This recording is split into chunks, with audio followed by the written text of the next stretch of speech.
What up, Mike? Toronto. VK on the beat. Check.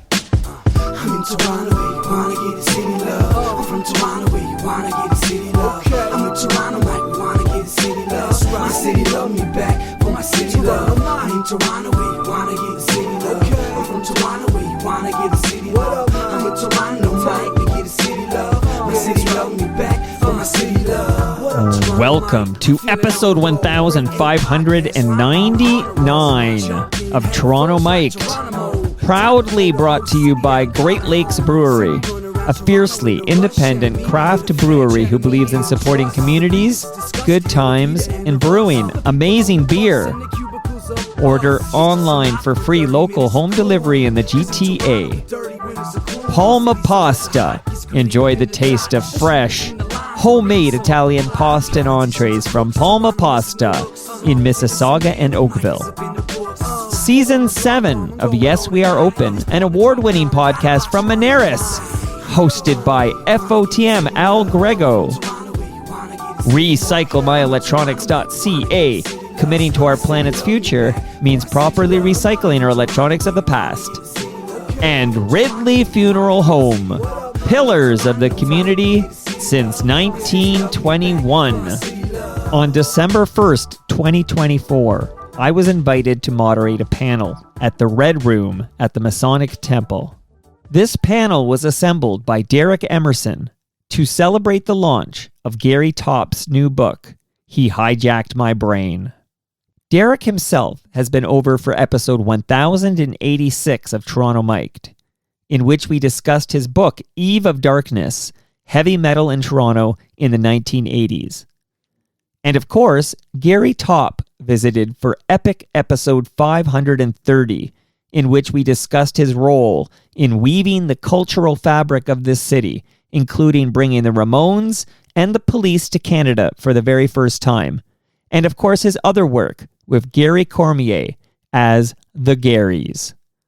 Speaking of Gary Cormier, he, along with Jeff Silverman, Colin Brunton, and Ivar Hamilton, were a part of this panel. Jeff and Colin visited for episodes 1583 and 1579, respectively, and Ivar has visited several times, but the deep dive episode would be his very first visit, episode 157 of Toronto Mic'd. Needless to say, I'm a big fan of everyone on this panel, and I was honored to moderate this panel discussion in front of a packed room at the concert hall. Here's the discussion as it happened on December 1st, 2024.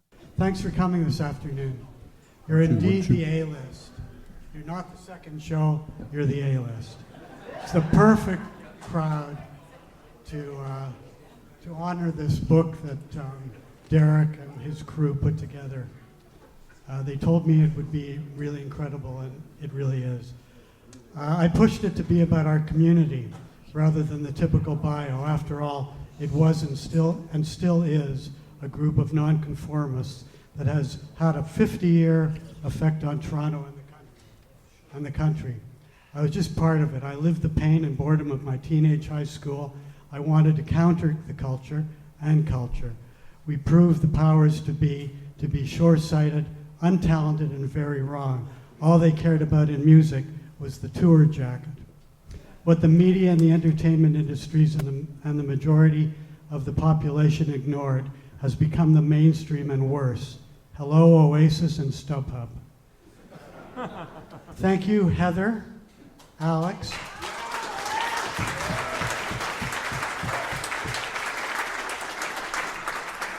And Andrew for enduring my insane lifestyle and mixed tapes.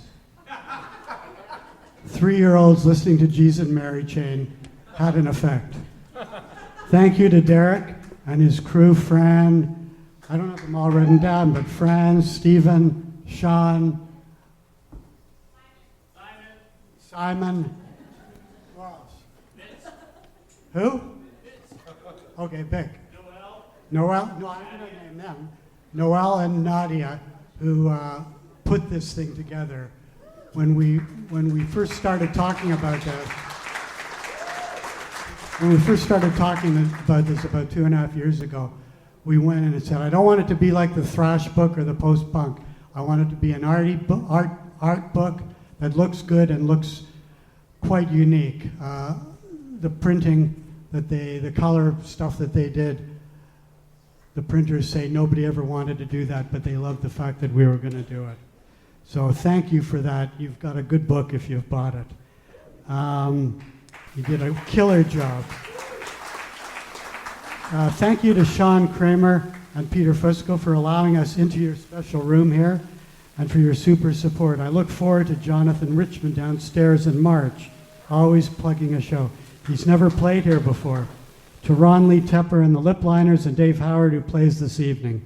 There's so many here today that I can't thank enough for getting the job done, and darlings who passed away,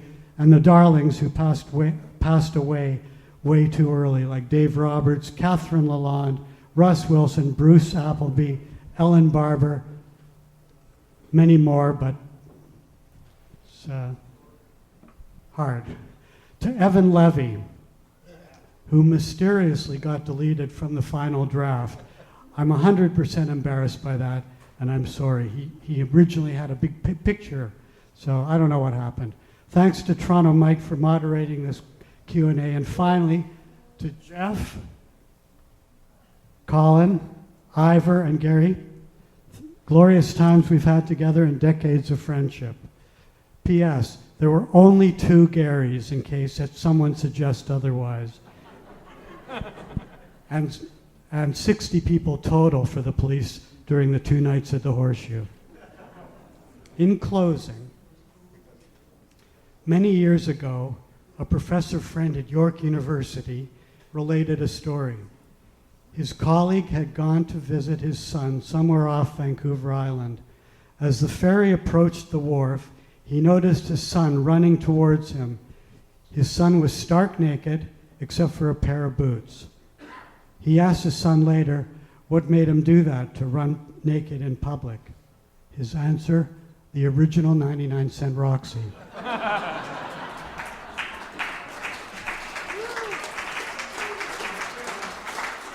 Here's the G-spot, or the payback. He hijacked my brain.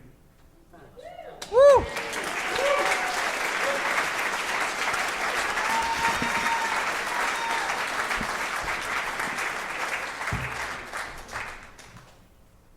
So welcome to the exclusive Red Room, Mason's inner sanctum at the Masonic Temple.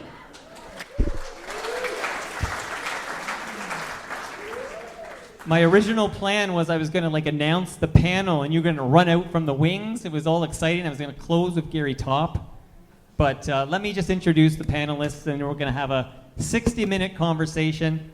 And then we'll have if you have a question or a comment for anyone on the panel, for Gary Topp or anyone else, at the end of this, you just put up your hands. I'm going to run out to you and pass the mic, Beastie Boys style. So let me introduce Gary Cormier. Thanks for being here, Gary.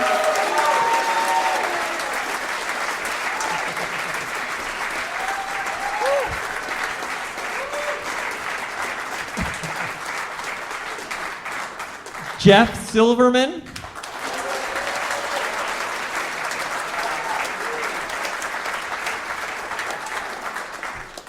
Ivar Hamilton.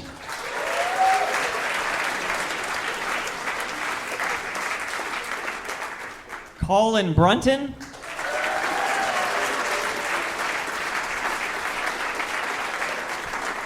And of course, the star of the show, the man we honor here today, Gary Topp.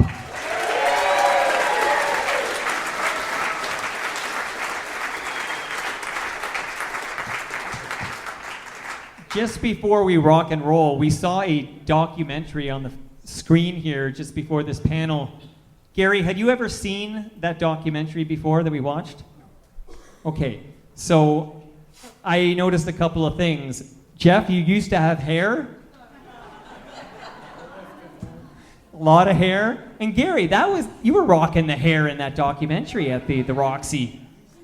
The first hair wasn't cut for 3 years. The Amazing. Roxy hair. In fact, a close cousin of mine was getting married, and my parents wouldn't let me go unless I cut my hair, and I wouldn't cut my hair. Good for you, man. It's kind of mean. And he actually wrote me tonight and say, good luck. So Gary, who put that together, the documentary? Derek. Derek Emerson. All right, Derek, great job, buddy. I was watching it, I was thinking, no, you don't need a panel discussion, it's all right there, but it was amazing. It's amazing to see that. So we're gonna go back, Gary Topp, I wanna start with you, and maybe before we get you to the Roxy, if you could share with us your origin story. Like, what made you worthy of this book, He Hijacked My Brain? How did you come to be the Gary Topp who would be running the Roxy? I don't know. But you were a big 1050 Chum fan, right? Sorry? 1050 Chum? This was... Well, I mean, as a kid, I listened to Rodgers and Hammerstein Broadway musicals. And, rock and roll radio. I loved Chum. I would say that Dave Marsden, was one of the major influences on my young life. Also, actually, Andrew Loog Oldham, who managed the Rolling Stones in the earliest days, I studied the hell out of him, and I think I still carry his sort of promotion ideas and etiquette or whatever, I don't know. But I owe him a lot.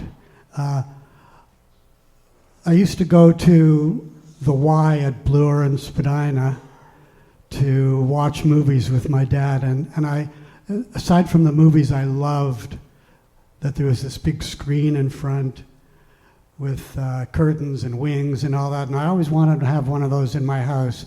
I kind of wanted to be in entertainment. I hated high school with a passion.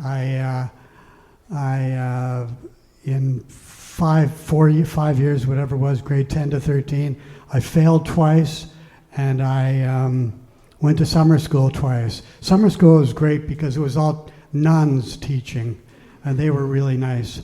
When I had to go to get into grade 13, the school wanted, and by the way, I went to Forest Hill Collegiate, which was the biggest hellhole of my career. I mean, it was worse than the gang that came to see whatever they were called at UK Subs at the Edge. The gang from Burlington that had the water running through the ceilings, and it was horrible. But I had to fill out a questionnaire. What I wanted to do, everybody, what we wanted to do when we got out of grade 13. And I said, I don't know. So they sent me to the Jewish Vocational Center on Beverly. It was kind of, I don't know if any of you have seen this movie about the three strangers. There were three, the CNN did a while ago, about three Jewish brothers who were separated at birth. Anyway, they all ended up at this fucking horrible place. And well, I went there for a week and got, tested and lectured and questioned and the whole thing.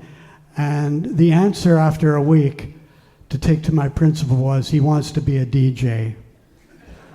Everybody else wanted to be a lawyer, a doctor, an accountant, and I wanted to be a DJ, which, was pretty good. So I went to Centennial College, had a great time. Got into a lot of trouble running a film festival. We once got busted for showing the Morality Squad, as it was called in the day. Came and busted us for showing Chelsea Girls, which is probably cleaner than Bambi. Nico combing her hair for a half hour, etc. But I went through all that, and I had been showing movies in friends' basements, charging like $1 and giving them a bottle of Coke, and we'd smoke some pot and watch like 5 hours worth of cliffhanger serials like Batman, Captain Marvel. That's where that all came from the Roxy. So, I just continued, and then I got a job getting out of Centennial College. I don't know if Larry Milson's here, but he was my journalism teacher. And he was a sports writer for the Globe and Mail. And one day he said, we're all going to go to a pub. I think it was called the Mansion House on O'Connor for our class, because that's what journalists do. They smoke cigarettes and drink beer. And I was like a nice Jewish kid. We smoked pot, but we didn't drink beer. And we went to this place, and we had our class, and he said, "Excuse me, we're all gonna go to my place to finish the class." And I fell asleep from the beer. Anyway, if Larry's here, it was great times, and I kind of knew what I wanted to do. When I was showing these movies, I was promoting. I went to school and said, "Hey, I'm doing all that." So I got out of school, and I got a job at a film trade paper, sort of like Variety, but for Canada. And the publisher of it was a guy named Nat Taylor, a brilliant theater guy. He owned Twin X Theaters, 20th Century Theaters, which was the competition of famous players in Odeon at the time. And he had just, and I was writing for this paper, and he had just done this major thing by turning the Lowe's Uptown Theater into a 5-theater multiplex, which was, I think, maybe the first anywhere. And I got assigned to review it. And I gave it a great review for the 3 theaters on Yonge Street, and panned the backstage theaters, the 2 on the back. They were just playing like second run, third run movies, and I felt they should be playing like movies that you can't see anywhere else. And I got fired. So, yeah. And then I worked for a film company, distribution film company called Film Canada, which owned a cinema across the street called Cinecity. And I was sort of the promo guy, and rented out 16 millimeter films to colleges. And they had, all the underground movies from the 60s, and Warhol movies, and Godard, and Children of Paradise, and Monterey Pop, and Gimme Shelter. Cinecity was an amazing place. And they assigned me to book midnight movies on Fridays and Saturdays. And one of them was Yellow Submarine. I said, I want to run Yellow Submarine. And they said, it'll never go. Nobody ever nobody saw it when it first came out. They'll never go and at midnight to see it. And I said, you wait. I mean, they didn't realize that people were like high as kites. And the place, excuse me, the place was, people lying on the floor watching them. Film Canada went bankrupt because they tried to make a movie about the Festival Express tour that traveled across the country with Janis Joplin and the band and the Grateful Dead, and I can't remember, Sea Train, who knows. But they went bankrupt, and I quit before it went bankrupt, because I didn't like who was going to take over the theater, the company rather. And I figured out I need to do something, so I thought I would start my own company, and I called it Topsoil Films. And I had the rights to a bunch of Emile D'Antonio movies. One in particular was called Millhouse, which is like a compilation of idiotic things that Richard Nixon said. So, I've been trying to get Ron Mann to do one on Trump, but or Doug Ford even. But so I was doing that, and one morning we were right on top of the Isaacs Gallery, which has now all been on Yonge Street, north of Bloor, which is now next near the Fiesta. And one morning a guy knocks on the door, British guy, introduces himself as Jerry Stickles. I didn't know who he was. He says, I've got this movie called Hendrix at Berkeley that we made. I used to road manage Jimi Hendrix. And as it turned out, he's kind of the legendary road manager of all time.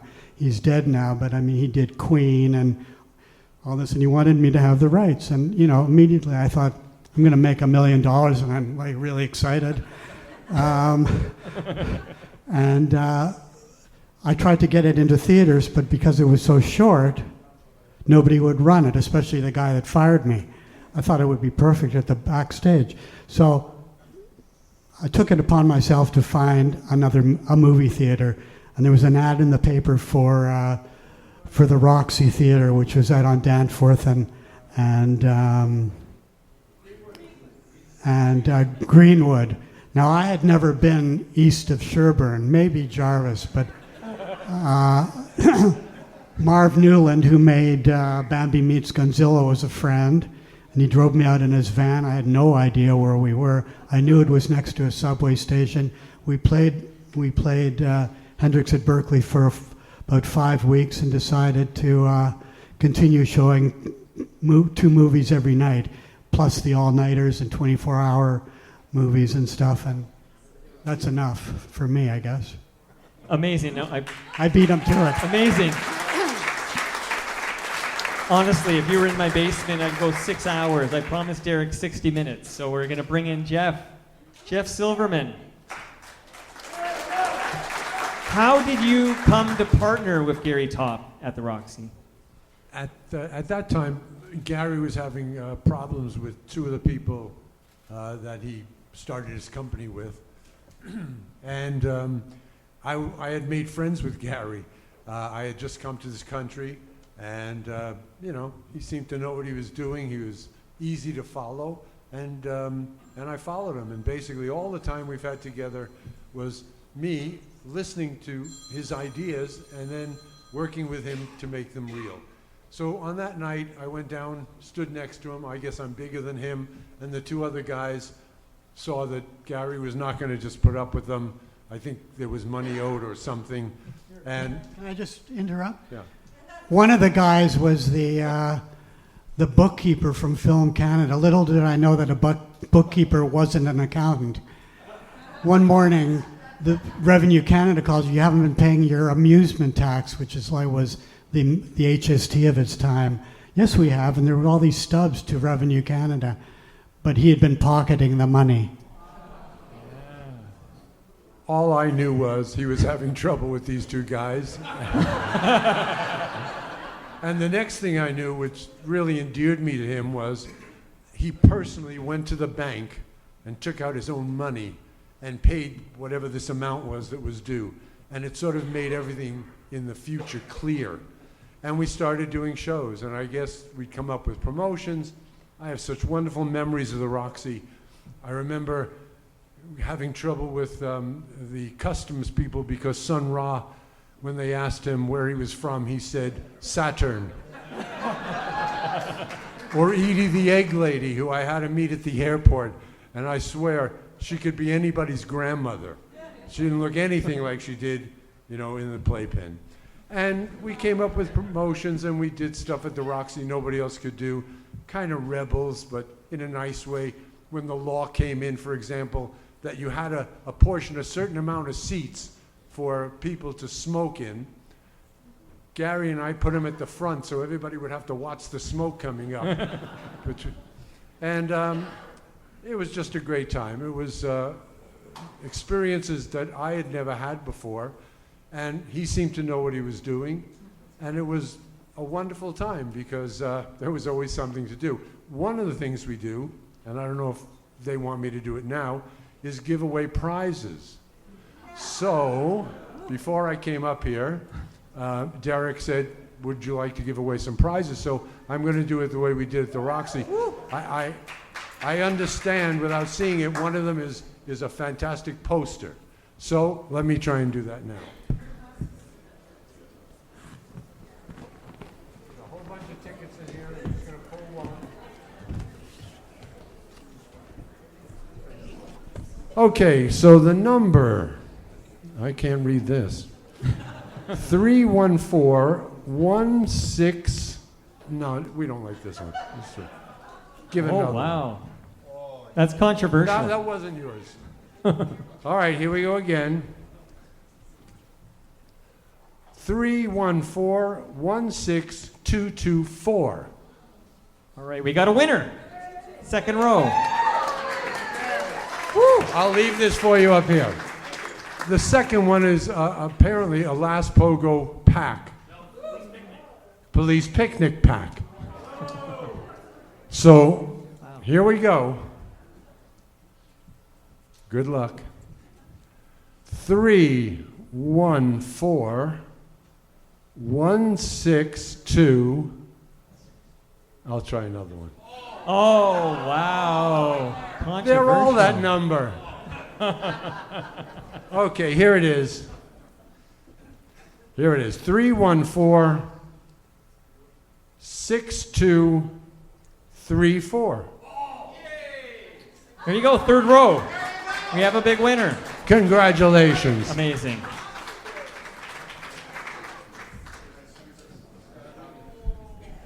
So that was it until Oh, there's one more. more prize. Talking Heads. Talking Heads poster. Here we go. 314-162-00. All right, looking in the crowd. Anybody have that number? 00 at the end. So I'll read it again. Oh, this gentleman right here. He's got it, the hat. Very good. I'll leave that Okay, up well here as done, well. Jeff. So thank you. Thank you, Jeff. Can I just say one thing about Jeff? He course. was like an amazing cook. He was like a chef. And when we used to have like a all-nighter or 24-hour show, there was an apartment above the Roxy before Nash the Slash moved in, and there was a kitchen. And you know, there was nothing greater than to win a prize in the middle of an all-night show when everybody's been smoking. They have their Roxy matches and their Roxy cigarette papers. He used to make a prime rib roast, and the winner would win a sandwich, and everybody in the row would win a sandwich. And it was a pretty awesome prize. There was one time that we showed War and Peace, 6 hours, 12 minutes long. And we had an intermission where we made a deal with Help Bread Bakery for black bread, and we made a deal with Lipton's for their beef stroganoff mix. And I swear the pot fit all 4 burners. And the day before I called Lipton and I said, okay, I got like 200 packages, how do I make it? They said, you can't do that. We've been working for years on a dinner for 6. Anyway, it didn't stop us. We did it in this giant pot, and we brought it to the theater, and we had an intermission, and everybody came out. We fed them black bread and beef stroganoff. And as soon as they went back into the theater and sat down, in that pot, boing, it became like cement. We literally had to get an ice picker to get the stuff out of the pot. But everybody had a good time. Colin Brunton. Are you employee number 1? I think, Sean, I think me and Randy Terrell, my old best friend, were the first 2 employees at the Roxy. Gary Topp confirms that is to be true. So we're going to cook with gas here because there's a lot to cover and people can read it all, and He Hijacked My Brain. But let's get you, so why do we leave the Roxy for the New Yorker? Gary, how about you? Why did you move to the New Yorker? Well, and Mike. The Roxy, it was going through, excuse me, 700, 1,000 people a night. And it stunk, right? You know, you walk down the street and somebody's smoking pot, it stinks. The other thing was, in the old days, by the way, the Roxy was designed, or the architect was the same guy that did the Eglinton Theatre on Eglinton, that beautiful Deco theater. But the air conditioning was done through a venting system under the floor with vents under every, sporadically across under every seat. And, people would like throw a joint on the floor or a cigarette butt and, had a good slope in the theater and it would roll down. And some lit cigarettes ended up in this crawl space ventilation system. Now, little did we know that the cleaners didn't use bags to clean the garbage. They swept it into the holes. So whenever a cigarette went into these holes, forest fire. And the walls were actually getting pretty sooty from these fires. Nobody would ever leave when the fire happened. They'd just go right to the back and watch it flame up and seats burning and fire trucks coming. And it's true. You would never believe it. So Gary Cormier, good to see you, buddy. Shout out to Gary Cormier. Yeah.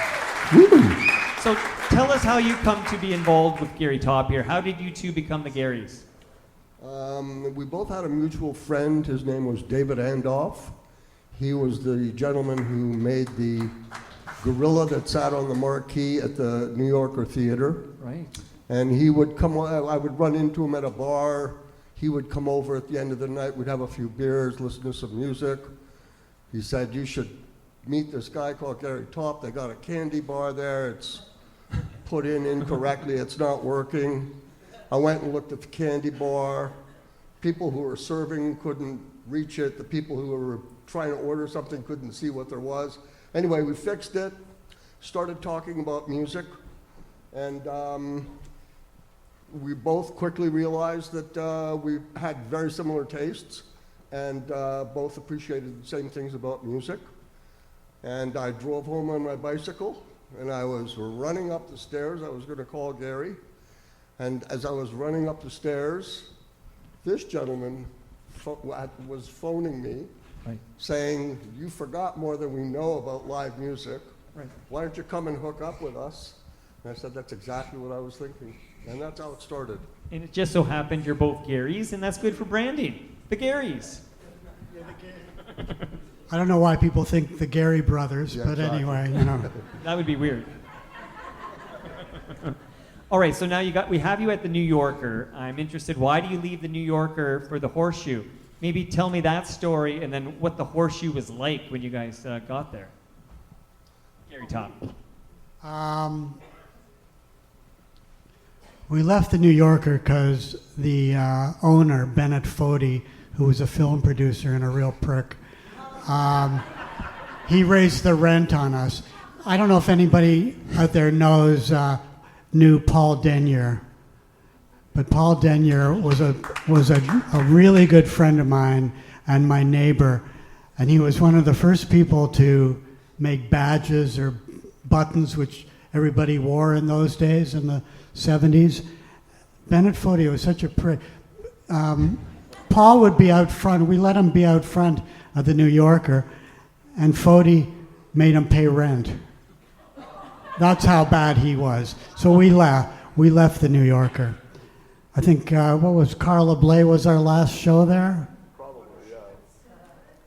And then that night we did a show, and Gary's the carpenter, and I'm just kind of the laborer.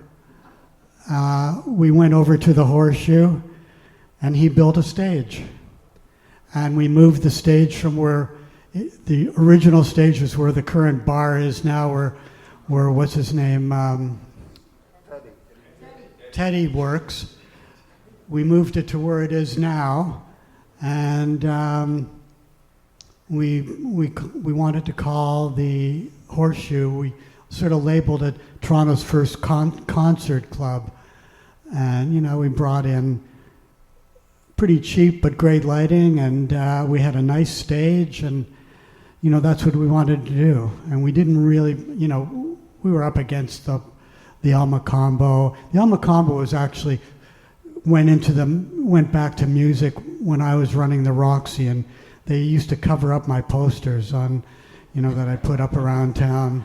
They were, the Greaseball Boogie Band was the band that they promoted a lot, as I recall. But did I answer anything? All right, speaking of posters, let me bring Colin back in here. So tell us a little bit about the posters, the Horseshoe Man and these great posters you put together. Yeah, so the horseshoe poster, everyone knows the person is Gary's high school photograph, right? Sure. So Gary, very nicely, Gary and Jeff asked me if I wanted to take a crack at doing handbills. I kind of had I sort of had a token job at the Horseshoe. I worked at the Roxy, then the New Yorker, and then when I went to the Horseshoe, Gary asked me if I wanted to work there, and he didn't really have a defined job. They'd have people to take tickets. So I kind of got paid to hang out and, smoke joints with Leroy Sibble and see all these great bands. And then I started making handbills, and it was make the handbills. I remember a thrilling day was when Jeff and Gary bought me a really good staple gun so I could make the handbills, run around the city and put them up. There was real etiquette back there. Reg Hart especially we're both very conscious of not covering up other people's posters. That's gone with the wind now. And it was pretty simple to make. It was, nice and sloppy.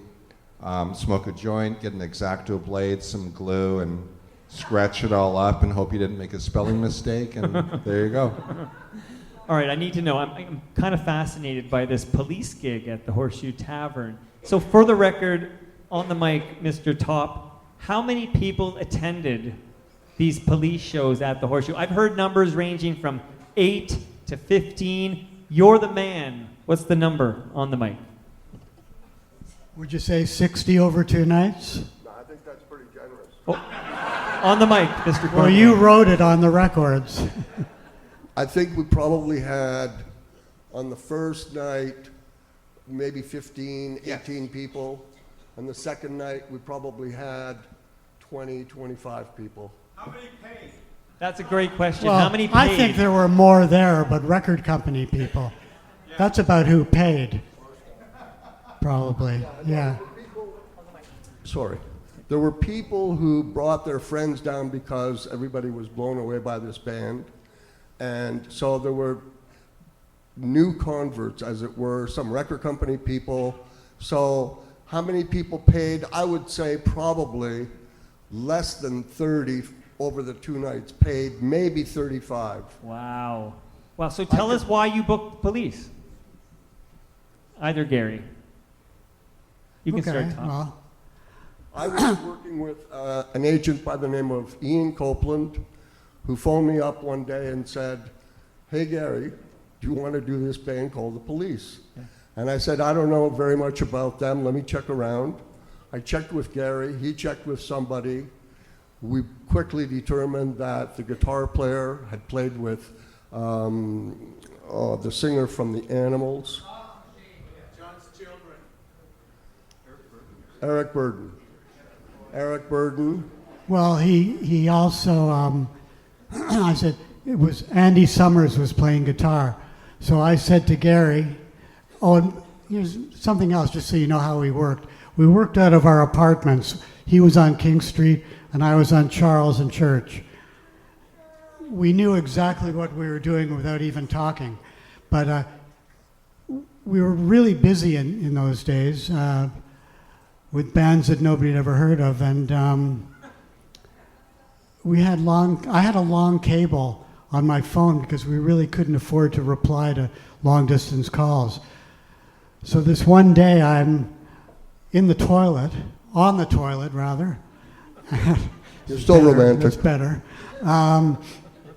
And he asked me, and we're talking about it, and he said, Andy Summers. And I said, Andy Summers, did he play with Kevin Coyne, who was a real favorite? And he checked back, and yes, same Andy Summers. And, okay, book him. And I remember when they pulled up in their van, I don't even know if it had windows, behind the Horseshoe, the first thing I said to Andy Summers was, how do we get Kevin Coyne? Now, Kevin Coyne actually was the last person, other than Dick Duck and the Dorks, that same weekend to play The Edge when it closed. Wow. And Kevin Coyne, he was very, he had a few, emotional problems and stuff. He was throwing beer bottles at the chandeliers in The Edge. But he played with them, and, we had done a week with him because you could only afford to, you couldn't afford to bring them in. They weren't touring. You bring them in from England like we did with so many other people. Yeah.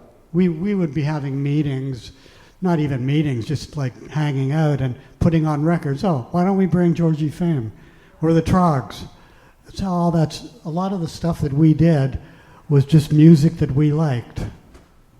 So approximately, you don't have to give me a definitive to the minute, but how much time elapses between those shows the Police play at the Horseshoe Tavern and when Roxanne breaks on the radio? Like, how much time are we talking about? Probably less than 9 months. Wow. I would say more like 6 months. 6 months. Yeah. We took, I don't remember if it was at the Horseshoe or the Edge, but we took the Police, drove them up to Chum on Yonge Street to give them their records, to say hi, whatever. We waited about 25 minutes with the band in the lobby. Nobody ever came out, and we left.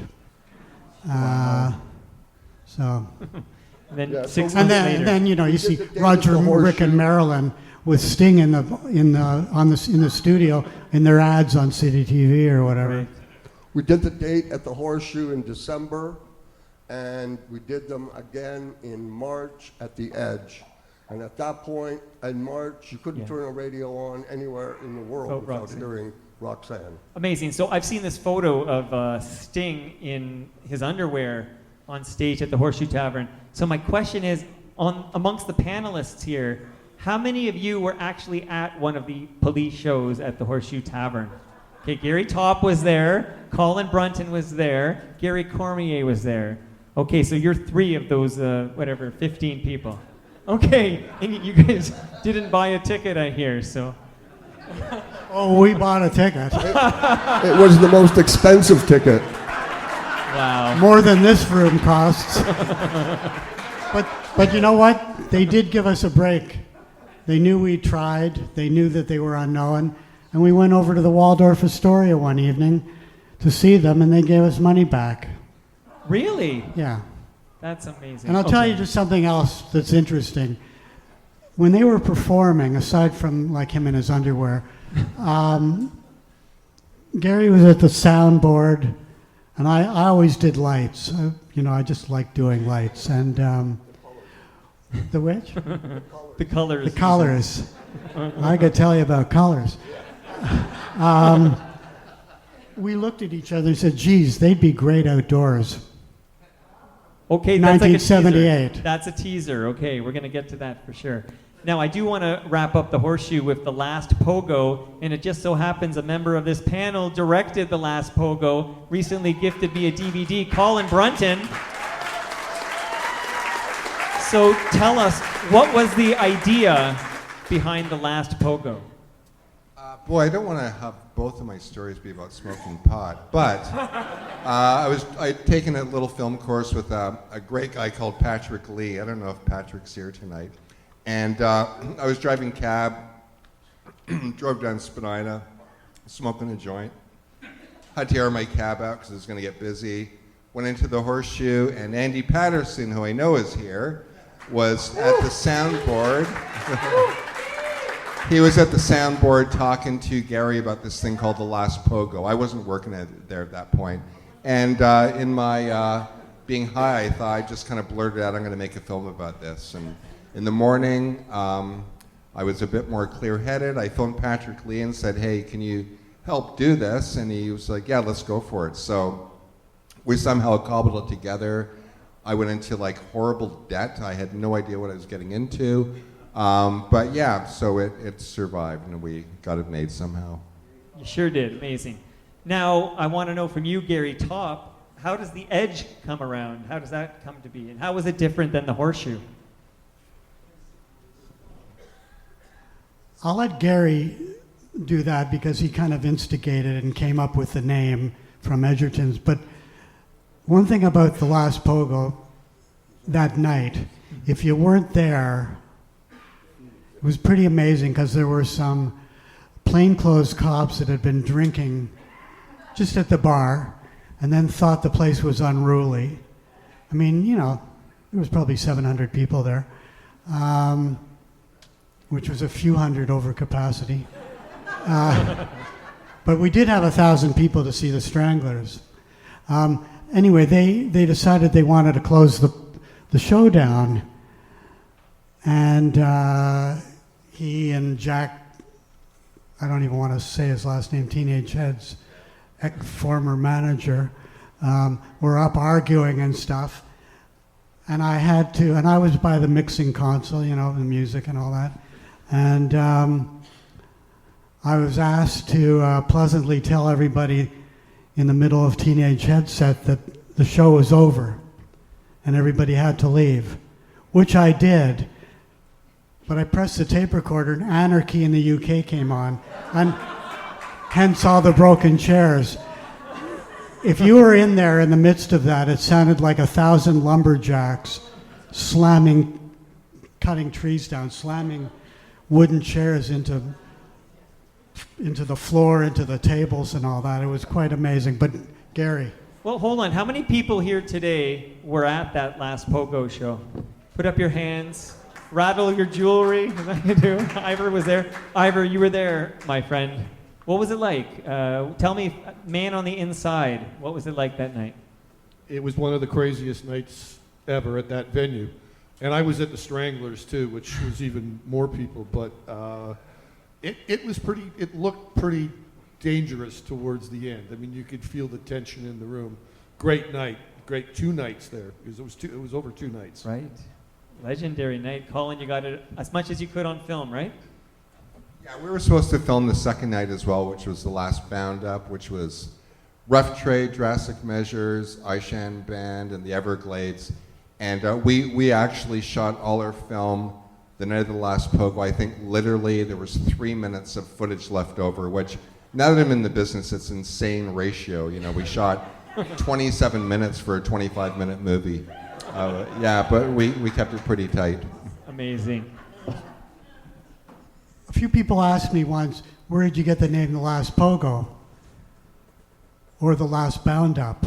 The Last Pogo is really our meaning, our community, as I said in that thing. The Last Waltz, only it was the punk dance at the time. Last Bound Up, easy to figure out, Rough Trade. Awesome. Now, Gary Cormier, let's hear about the Edge. So Ron Chapman, who owned Edgerton's, started coming to our shows and approached me one night after it became... Say what?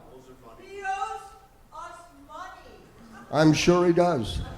He owes us money. I'm sure he does. That's why we're not there. That's why when the whole thing collapsed, we just left. He wanted to continue, but we said, no way. He was sitting on a gold mine. If he'd taken care of business, it would have worked, you know, but he just did not take care of business. We were making money hand over fist, but he was paying off other debts. At any rate, he said, why don't you come and do your shows at Edgerton's? And I said, it's got the wrong vibe. It's like exposed brick, fern. You got all these hippie kids serving. The only way we could do it is if we put in a proper stage so that people could see the show. We changed the name of the place to The Edge. And you pay us money to make this thing happen. So he financed the shows. We used The Edge as a springboard to take bands, introduce them to the city, and then continue working with them, doing them in larger venues, and moving the whole thing along. So that's how The Edge came about. At the end, the people who owned the building sold it to the Catholic Archdiocese, who had a building immediately behind us, and they were going to turn it into a home for wayward children, which is what it was all along anyway.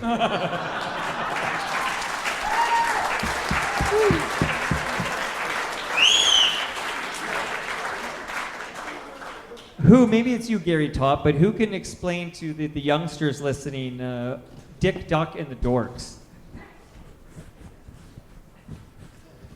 It was the greatest, it actually was the greatest Toronto band of all time. And it was made up of our staff and members of the greatest bands of all time in Toronto. It was like, it could be 30 people on stage, it could be 15, it didn't matter. It was the greatest tribute band of all time. 60s music galore, not punk rock or anything. Visually, it was amazing. We had them open for Squeeze and some other bigger shows. They were the legendary Dick, Duck, and the Dorks. Dick, Duck, and the Dorks. Amazing. Shout out, who wants to shout out some of the bands who played the Edge?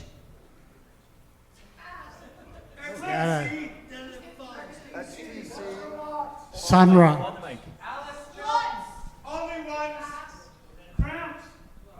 Crazy Cabin. Echo and the Bunnymen, the Slips. Psychedelic Furs. John Martin. John Cale. 999. Sun Ra took up half the building.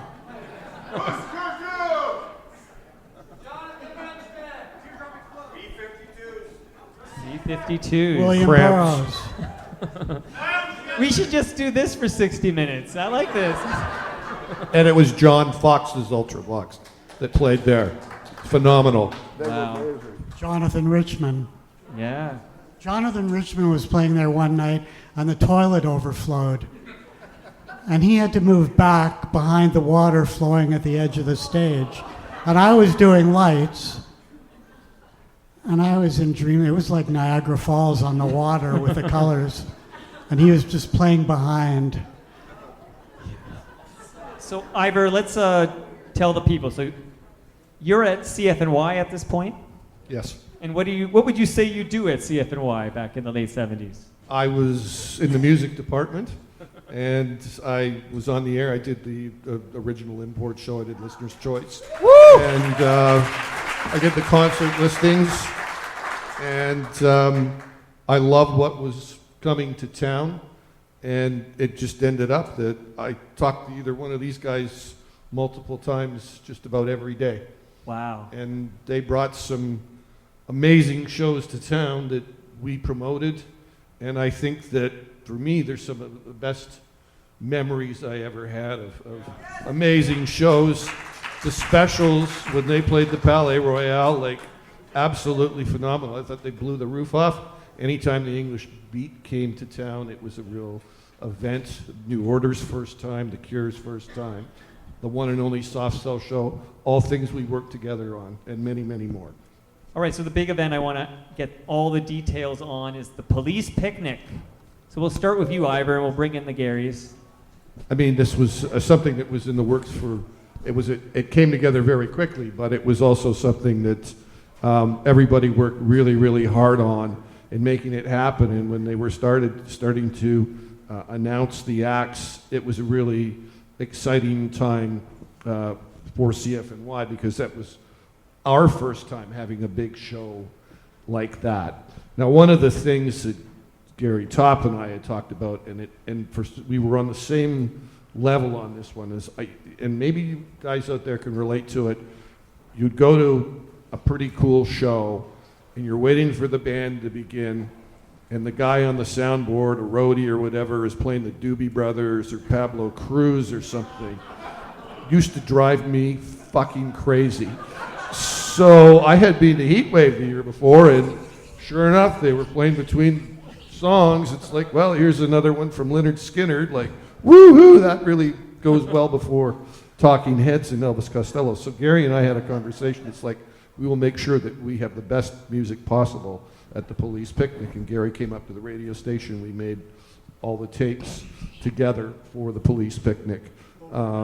Overnight, yeah, it was a marathon. We had a great time doing that, but it was an amazing relationship that we worked very well together. I will sidebar on one show that I always remember that you called me and said, I'm going to bring the Smiths to London, Ontario. And did people know that the Smiths played London, Ontario, by the way? I don't know if you knew that. They played at Centennial Hall. And he goes, I'm having trouble with this radio station, FM 96. And they're not budging. They're not going to play anything really conservative. And I said, well, we both said, fuck them. We're gonna make this work. So we sort of got all our word together and sent word out to all the CFNY listeners and all the CKLN listeners and what have you. It sold out in an instant. And so FM 96 kind of looked bad. Wow. So the police picnic, is this the largest event that Gary's ever put on, Mr. Topp? No, we did 2 other police picnics at the CNE that were. The second one was the biggest. The second one was the biggest. We curated the 3 shows pretty much. It's funny, like when Ivar and I were doing the music, so I'm playing the music that sort of goes along with the people in the crowd and the band that was coming on next. And when it came to the police, I was playing like all reggae and sort of dance music and whatever. And I played Casey and the Sunshine Band, Celebrate. Was that them or? No, Cool in the Gang, rather. Celebrate. And the crowd started to boo like crazy. And the sound guy from Kim Turner from the police came up and put on a Bob Marley tape, just all Bob Marley. So why was I saying this? It had something to... Eh? Oh, so... Yeah, they had to change... anyway. Oh, yeah, so... forget it.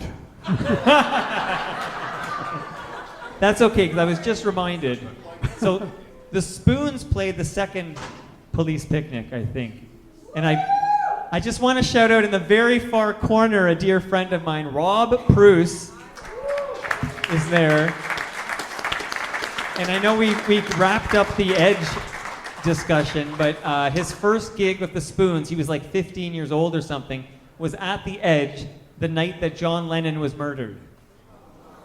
And Rob's told me that story. So Rob will be in my basement tomorrow, but that's another show. So. See you tomorrow, Rob. And we had, Heather and I had a party that we always had every pre-Christmas because we were always working on New Year's, and we had a party the same night that John Lennon was assassinated. And we weren't at the Edge. You weren't at the Spoon show with At the Rob Spoon, Bruce's no. debut. No.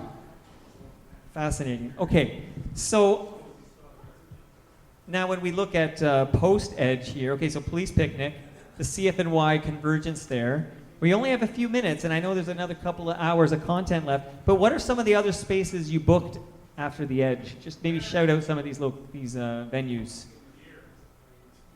Yeah, well, you're the man of the hour.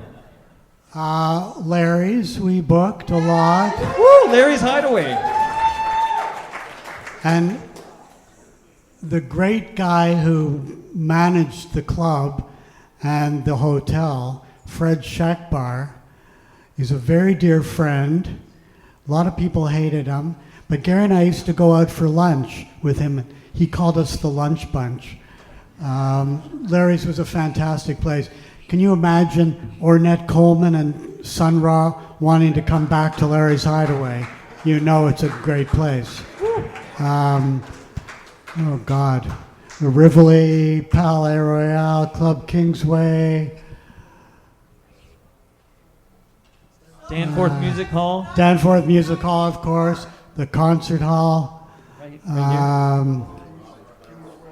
We were supposed to do one at the ballroom on St. Clair, but a couple nights before the event, the owner, this crazy Irish guy, wanted to change the deal with us. So we moved the place quickly to the Palais Royale. That was where the specials were supposed to play. I can't even think of them all. Wow. Okay. I wanted Isabella. Isabella. Sure. Siboney. RPM. Is that Jerry? I thought you were in Berlin. So here, in our final moments here, I just want to let people know they can still hear Ivar Hamilton on nythespirit.com, which is David Marsden's streaming service. So shout out to the Mars Bar, and Ivar's can be heard there. And Colin Brunton, we're still seeking some financial assistance to make the movie about Nash the Slash, right? Talk about that for a moment. So get your Visa cards out. Go to GoFundMe.com. Find Nash the Slash. We need $35,000. Do I hear $35,000? Do I hear $35? We're getting there. Because I want to see this movie, this documentary about Nash the Slash. So there's got to be rich people in this room. Come on, what are you doing with your money? I didn't set this up. I know he didn't set this up. I'm gonna do this for you, Colin. Here, and Gary here. Before we pass the mic to the audience for any questions or comments, maybe a little bit of what are you up to these days? I'm retired. I kind of retired in '93. Then I heard the Dixie Chicks and got back into it. But now I'm retired. I do the odd, very odd big show like Jonathan coming here in March. But I have found my true love, which is Sellers and Newell secondhand books on College Street West at Beatrice. And it's a 30-seat bookstore, the best curated bookstore in the city. I mean, I've seen people come to shows there where they've paid $500 for a very rare book. But it's ceiling to floor books, amazing acoustics. I book people I love. They get all the money. We charge $20. They can walk out with good money, and I just love ending my or continuing my career making no money. Spending money at the Mexican restaurant across the street.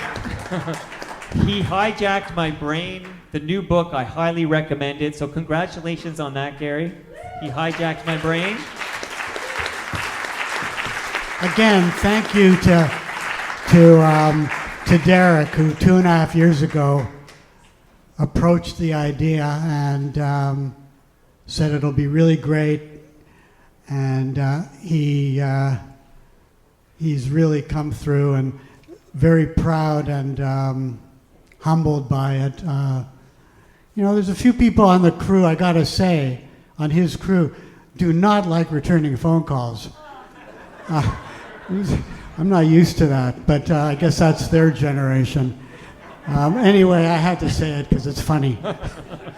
Okay, so we're about to do the question, but 1 second, because I'm going to come to you with the microphone. But I do want to thank our panelists today. Gary Cormier, thanks for being here. Jeff Silverman. Ivar Hamilton. Colin Brunton. And Gary Topp.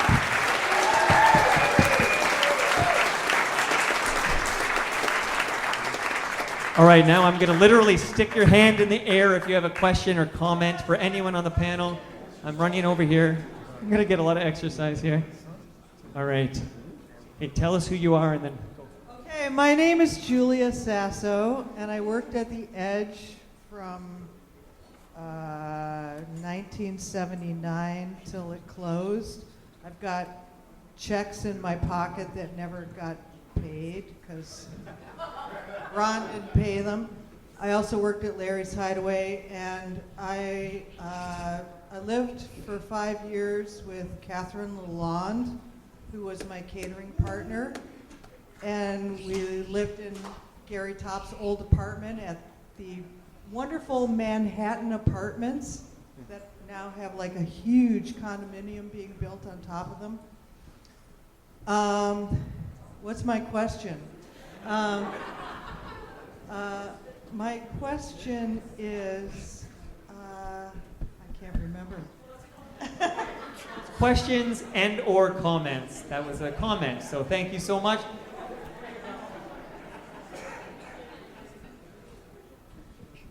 Oh God, what was it?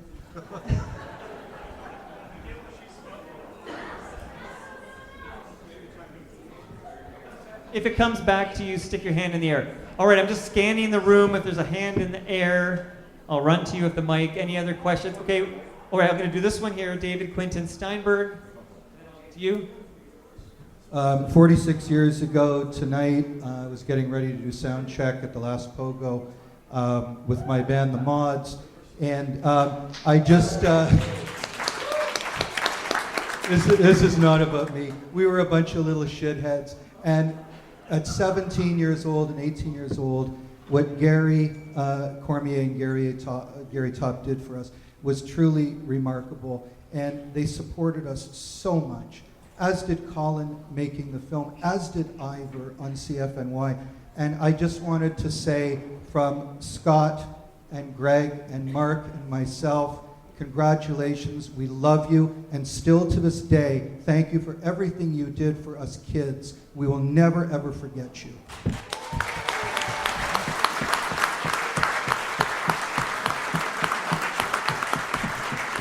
Love you.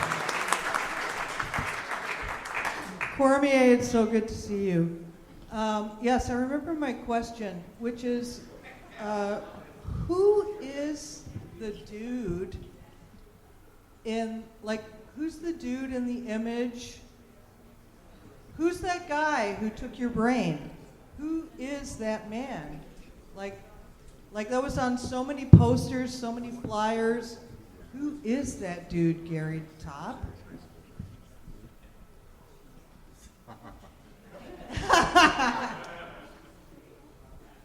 No answer. It could be my high school picture, but don't count on it. All right, we have another question and or comment. Just probably like everyone else here, I want to say thanks. Thank you.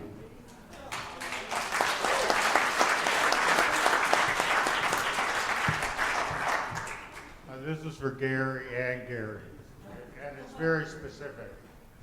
Why did you bring in Daryl Rhodes and the Ha Ha Vishnu Orchestra, let them play 3 nights, and how did you think it went?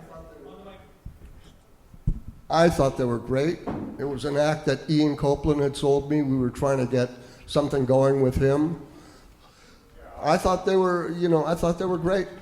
I would have paid money to see them. They were like, where were they from? Atlanta? Yeah. They were an Atlanta version of the Tubes.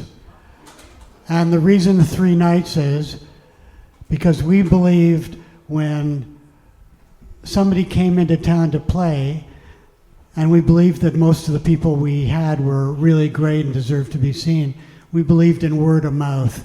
And the only, rather than them leaving, people talking about it and then forgetting about it, they get 3 nights. I mean, we did that with local groups too, if somebody was worth it.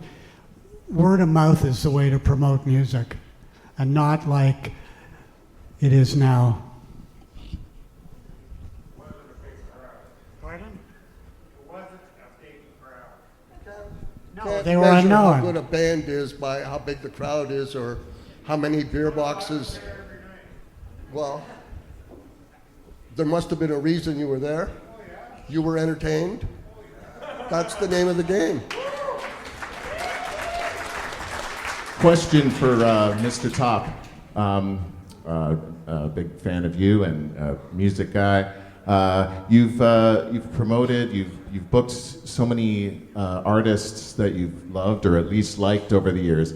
Are there any that you just never got around to getting for whatever reason? And if so, what would be the top of that list of someone you never got around to booking?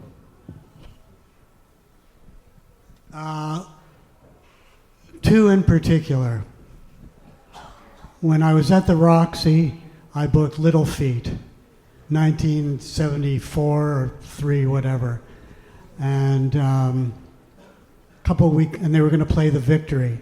Little Feat are still one of the greatest bands of all time. And a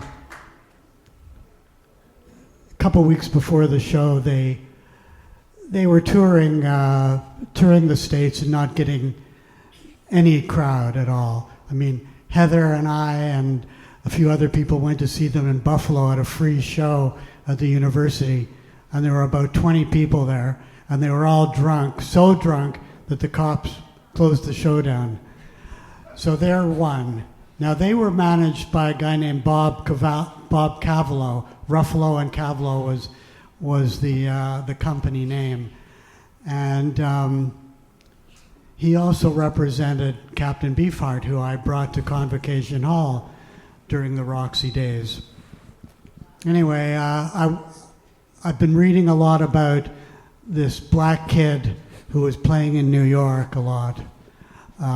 This is like in the, like 79, 80. Pretty unknown. And his name was Prince. And I wrote or called, I can't remember, Ian Copeland and asked if he could be on the bill of the First Police Picnic. And they said absolutely not. They wouldn't do it. And so obviously, can you imagine? I mean, I can imagine the Prince at the police picnic. He probably would have got booed off the stage just like Kool and the Gang, but can you imagine? So those two artists, two of the greatest artists of all time, as far as my lifetime, didn't happen. Hi, I'm Heather Lockhart. I'm a blues musician in Toronto and an event producer. And although I wasn't around for a lot of these things that I gained so much inspiration from, you've all really laid the path for my generation and onward. And with passing that torch, that eternal flame of kind of anarchy and creativity, who do you have your eye on now? Like, who has the torch?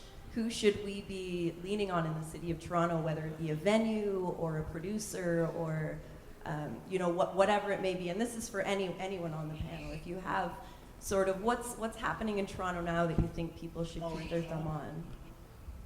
Well, I invited Ron Lee Tepper because she is the queen. And every one of her musicians, each one of her musicians are queens and kings. Like, there's nobody better. We invited Dave Howard to play later because I think he is. As far as new stuff, I don't go out anymore. After running movie theaters for every night, and I always wanted to be at every show, I just don't like going out, I'm an adult and I now. hate the venues. That's why I like Cellars and we were talking about Derek wanted to do this show at the Horseshoe. No way. It's not legendary anymore for me, and it's a pigsty. I just don't like going out, so I don't hear a lot. There are things that I get not tapes, but whatever they're called, YouTubes, not YouTube, whatever, links that I like. There's somebody sent me a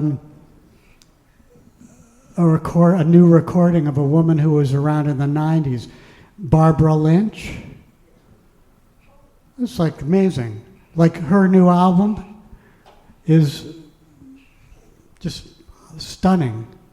She's kind of like Tom Waits or whatever, and I don't know, I can't answer that question. I don't go out enough, and I really hate the music business because of what it's turned into, so it kind of puts me out. And I don't have any more room for records. Gary, or anybody on the panel, 19 over here on your left, panel left. 1982, 83, Public Image Limited at the concert hall downstairs here. I assume you promoted that? Sorry?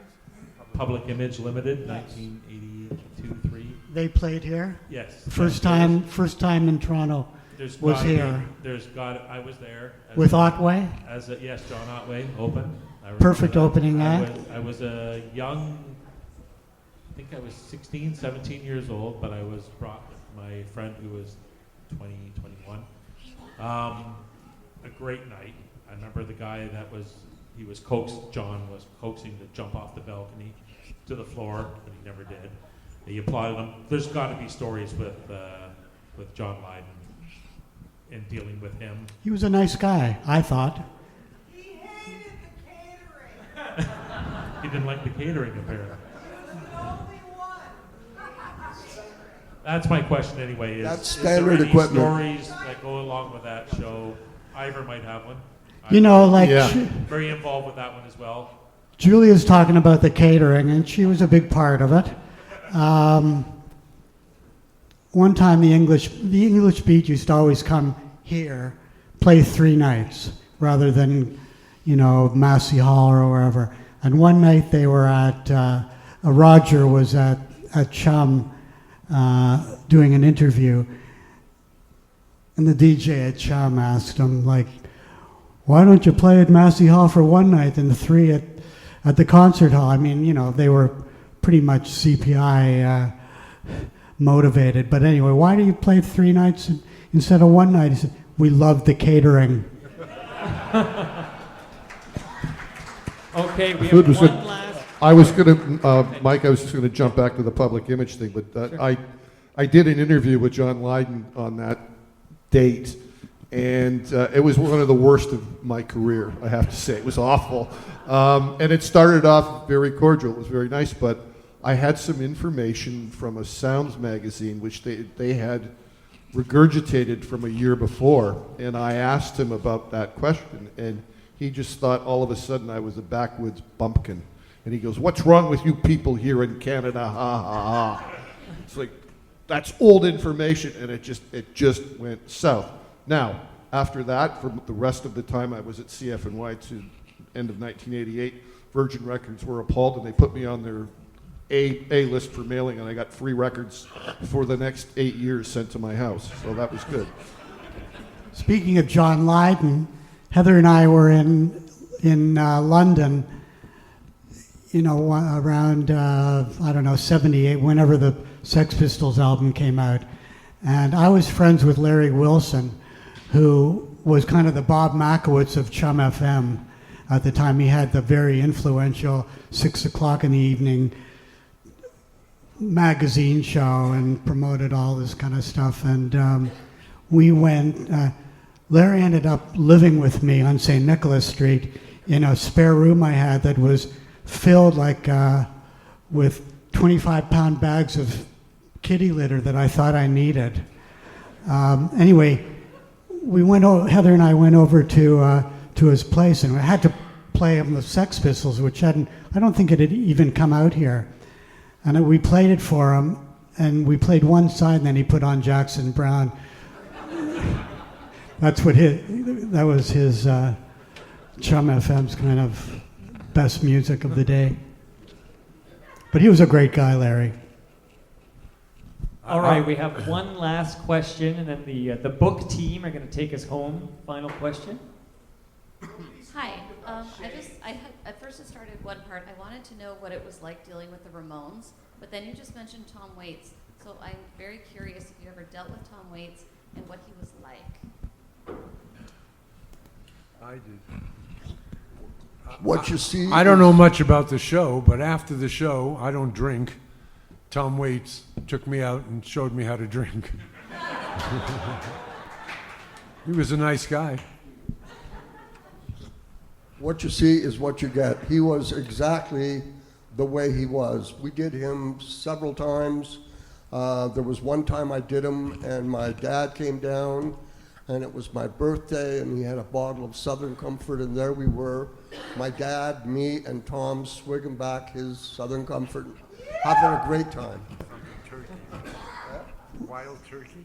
No, Southern Comfort. Tom Waits, when he played the Frank's Wild Years at Massey Hall for 3 nights, asked me after the first show, what did you think? And I said, like, amazing, whatever. And but your lighting guy has no idea about your music.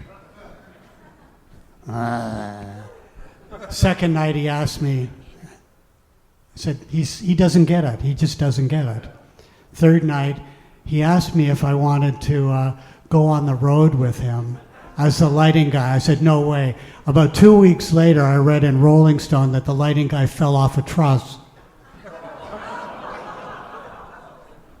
All right, it's my absolute pleasure to welcome to the stage the book team. Come on up here, guys. He Hijacked My Brain. Derek et al.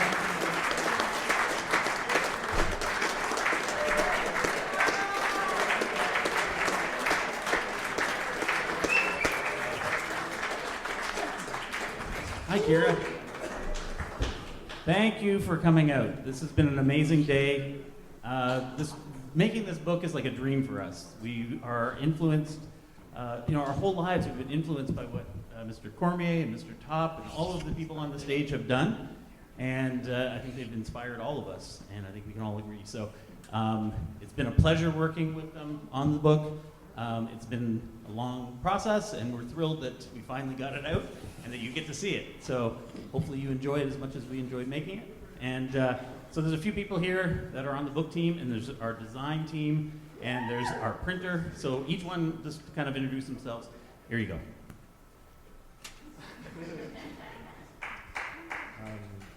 I'm Noel Manton, creative director at Typotherapy, with my partner, Nadia. I'm Nadia Molinari and partner of Noel's. My name's Frank Grasso, and I'm one of the book team. I'm David Milan. I'm the owner of Flashby Productions, who printed the book, and we can't do anything without Derek's crew and they're a hard-working crew, the great design, and Gary's cool life. We don't really do anything; we just bring it all together. So we're very proud to be a part of it. So, thank you. And I'm Sean Cherry, one of the book team. And thank you to many of the people who are here in the audience. I know we interviewed probably at least a third of this audience. And Gary, I don't know if you know this, we're actually all wayward youth from behind the edge, so we live there. So thank you. I'm Simon from UXB Press. I generally write this book, but not this one because it's an oral history. And I don't return Gary's calls. And I'm Steve Perry, and I also do a radio show called Equalizing the Story. I'm Paul Morris, and I help the team where I can.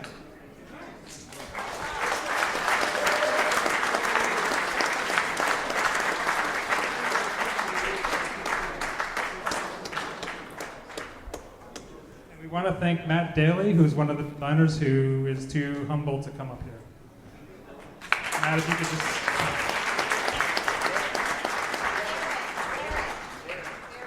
Where's Darren? Where's Darren? Is Darren here? And Darren, also. There's a lot of people. It took a village.